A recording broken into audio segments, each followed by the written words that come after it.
Molt bon dia a tothom. Avui us porto el meu comentari sobre aquest llibre d'aquí, L'alegria de viure, de Sílvia Soler.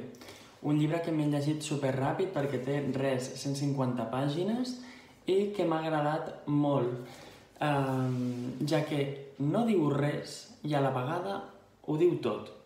És a dir, a què em refereixo? No trobaràs aquí una història, una gran novel·la d'acció, no.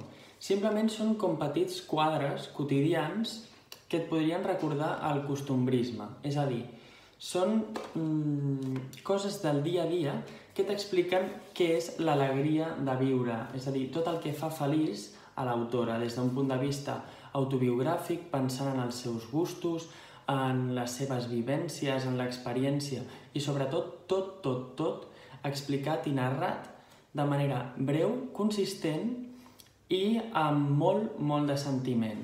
És el que trobem en aquest llibre. A més, he de parlar d'un concepte més, i és que què és la literatura sinó vida? És un reflexe de qualsevol vida, i aquí tenim la de Sílvia Soler. Crec que és un fet que és prou interessant, perquè a més ella ho fa explícit. Ella et diu que t'està parlant dels seus germans, dels seus pares, dels seus amics coneguts i de totes les coses que ella ha viscut, del seu entorn a Badalona i a les altres ciutats on ha estat.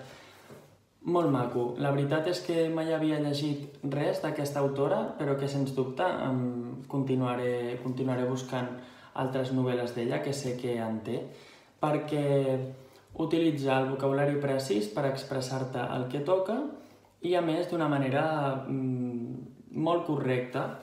Així que sí, m'ha agradat molt i res, si algú s'anima i se llegeix, ja m'ho comentarà.